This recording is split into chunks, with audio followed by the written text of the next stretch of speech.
بسم اللہ الرحمن الرحیم۔ السلام علیکم ورحمۃ اللہ وبرکاتہ۔ میرا نام کرن حیدر ہے اور میں مدرسہ تعلیم القرآن کی طالب علم ہوں۔ آج میں آپ کے سامنے بہت ہی اہم ٹاپک لے کر آئی ہوں، بہت ہی مہم ٹاپک لے کر آئی ہوں، بہت ہی اہم ٹاپک لے کر آئی ہوں۔ جو میں آپ کے سامنے ٹاپک لائی ہوں وہ موسٹ امپورٹنٹ ہے، اور وہ ہے ماد، یعنی ماد عدل کے سائے میں، ماد عدالت کے سائے میں، ماد نظم و ضبط کے سائے میں، ماد ایک نظام کے سائے میں، ماد ایک سسٹم کے سائے میں۔ اگر ہم دیکھیں تو کائنات کی ہر چیز میں نظم و ضبط پایا جاتا ہے، کائنات کی ہر چیز نظم و ضبط کے تحت چلتی ہے۔ بالعدل قامت السماوات والارض، کہ زمین و آسمان عدل کے ساتھ قائم ہیں۔ کائنات کی ہر چیز میں ایک سسٹم پایا جاتا ہے، کائنات کی ہر چیز میں ایک نظام پایا جاتا ہے، خواہ وہ چھوٹی ہو یا بڑی ہو، کائنات کی ہر چیز نظم و ضبط کے ساتھ چلتی ہے۔ اگر ہم سورج کو دیکھیں جو سولر سسٹم کا سب سے بڑا سیارہ ہے، اگر ہم سورج کو دیکھیں تو وہ بھی نظم و ضبط کے ساتھ چلتا ہے، وہ بھی نظم و ضبط کے تحت چل رہا ہوتا ہے۔ سورج اپنے وقت پہ طلوع ہوتا ہے اور اپنے وقت پہ غروب ہو جاتا ہے، اور اگر کبھی سورج کے سسٹم میں کوئی رکاوٹ پیدا کی جائے، سسٹم میں کوئی رکاوٹ پیدا کی جائے تو اس کا سسٹم تباہ و برباد ہو جاتا ہے۔ اگر اس کا نظم و ضبط خراب کیا جائے تو اس کا سسٹم تباہ و برباد ہو جاتا ہے۔ اسی طرح اگر ہم دیکھیں تو کائنات کا سب سے چھوٹا ذرہ ایٹم ہے۔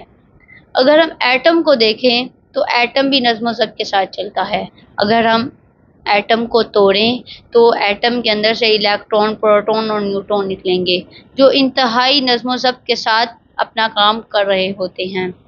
اگر یہ چھوٹا سا ذرہ ایٹم نظم و ضبط کے ساتھ چلتا رہے تو یہ ہزاروں سال زندہ رہ سکتا ہے، اور اگر اس کے سسٹم میں کوئی رکاوٹ پیدا کی جائے، اگر اس کا نظم و ضبط خراب ہو جائے تو یہی ایٹم بم بن جاتا ہے۔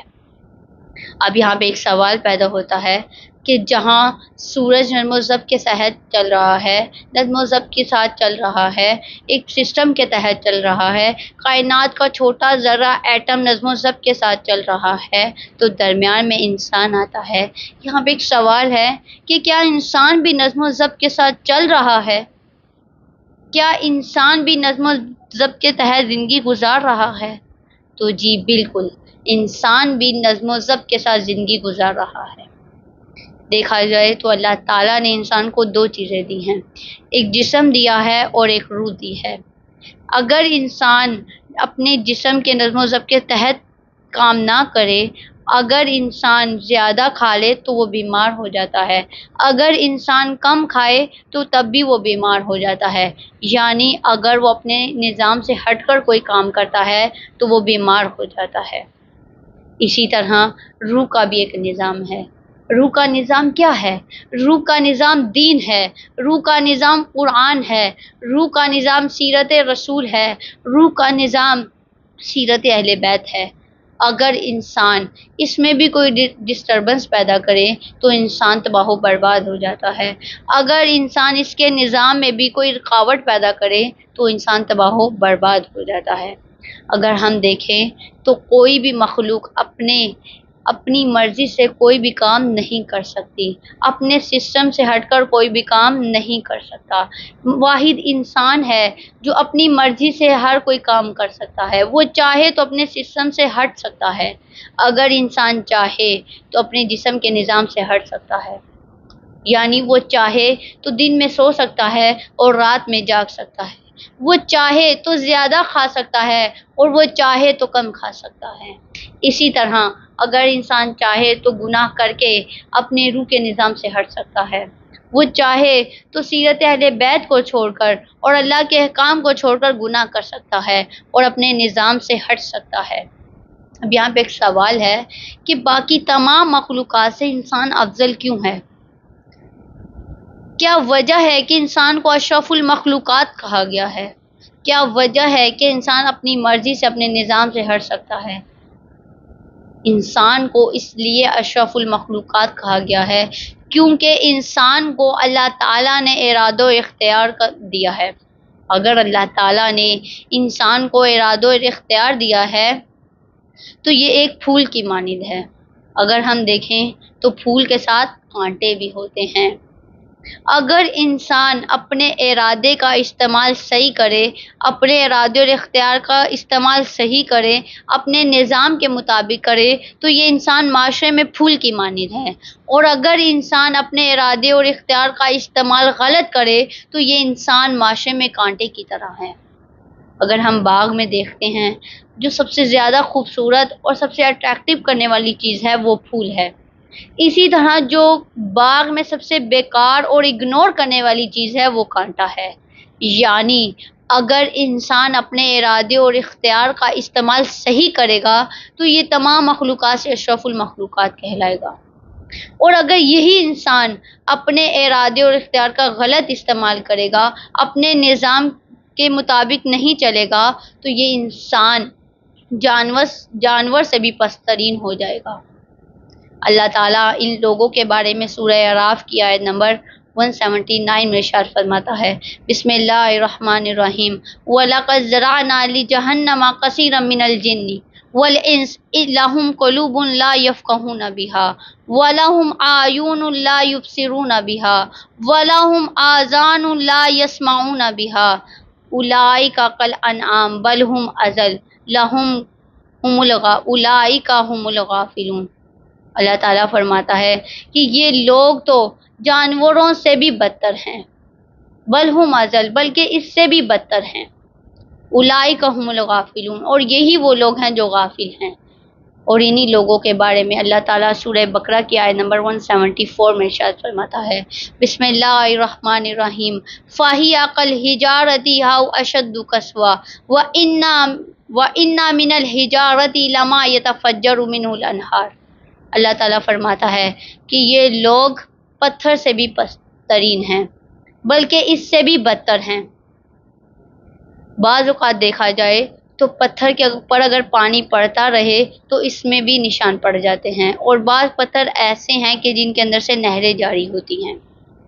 اب یہاں پہ ایک سوال ہوتا ہے کہ جو لوگ اپنے ارادے اور اختیار کا غلط استعمال کرتے ہیں، جو اپنے نظام کے مطابق نہیں چلتے، جو اپنے ارادے اور اختیار کا غلط استعمال کر کے پست ترین مخلوق بن جاتے ہیں، کیا ان سے کوئی حساب و کتاب نہیں لیا جائے گا؟ کیا یہ ممکن ہے کہ دنیا کے تمام نمرود، تمام فرعون، تمام ظالم، تمام یزید ظلم کرتے رہیں اور ان سے کوئی پوچھنے والا نہ ہو، ان سے کوئی حساب لینے والا نہ ہو؟ کیا یہ ممکن ہے کہ وہ خاتون جو جناب سیدہ کی پیروکار ہے، جو جناب سیدہ کو اپنا رول ماڈل مانتی ہے، جو جناب سیدہ کو اپنا اسوہ مانتی ہے، کیا یہ اس جیسی ہے کہ جو عورت آج کے زمانے کی گندی آلودہ عورتوں کے پیچھے چل رہی ہے، جو گندی آلودہ عورتوں کو اپنا اسوہ مانتی ہے؟ کیا یہ دونوں برابر ہیں؟ امام علی دعائے خمیل میں فرماتے ہیں، بسم اللہ الرحمن الرحیم، افمن کان مؤمنا کمن کان فاسقا لا یستوون، کہ مومن اور فاسق برابر نہیں ہیں۔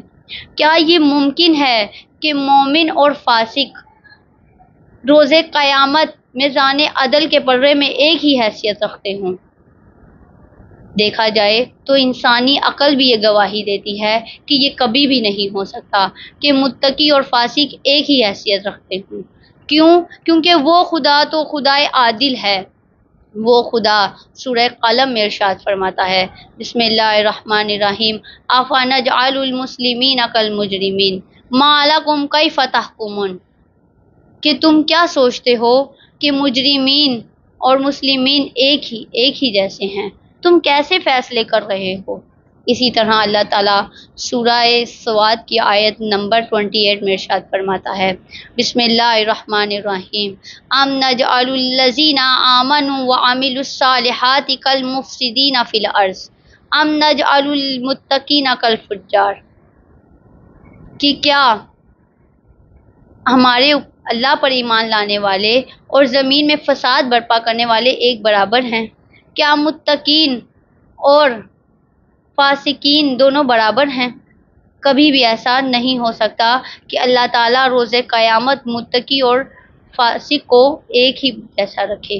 یہ دونوں کبھی بھی برابر نہیں ہو سکتے۔ کیوں نہیں ہو سکتے؟ کیونکہ اللہ تعالیٰ سورہ زلزال میں ارشاد فرماتا ہے فَمَن يَعْمَلْ مِثْقَالَ ذَرَّةٍ خَيْرًا يَرَهُ وَمَن يَعْمَلْ مِثْقَالَ ذَرَّةٍ شَرًّا يَرَهُ۔ اللہ تعالیٰ فرماتا ہے کہ جو بھی ذرا برابر بھی اچھا کام کرے گا اسے اس کی روز قیامت جزا ملے گی۔ وَمَن يَعْمَلْ مِثْقَالَ ذَرَّةٍ شَرًّا يَرَهُ، کہ اگر کوئی ذرا برابر بھی برا کام کرے گا تو اس کی سزا اسے روز قیامت ملے گی۔ اس آیت سے ہمیں جو بات پتہ چلتی ہے وہ یہ ہے کہ اگر کوئی ذرا برابر بھی برا کام کرے گا تو اسے اس کی سزا ضرور ملے گی۔ اسی طرح اگر کوئی ذرا برابر بھی اچھا کام کرے گا، اچھے اعمال کرے گا تو اسے اس کی جزا ملے گی۔ اسی لیے متقی انسان اور فاسق انسان کبھی بھی ایک ہی حیثیت نہیں رکھتے۔ اسی کے ساتھ ہماری گفتگو کا اختتام ہوتا ہے۔ اگر اللہ تعالیٰ نے ہمیں توفیق دی، چونکہ مات کا چیپٹر بہت وسیع ہے، اگر اللہ تعالیٰ نے ہمیں توفیق دی تو ہم اس مات کے ٹاپک پہ آئندہ بھی بحث کریں گے۔ تب تک کے لیے اللہ حافظ۔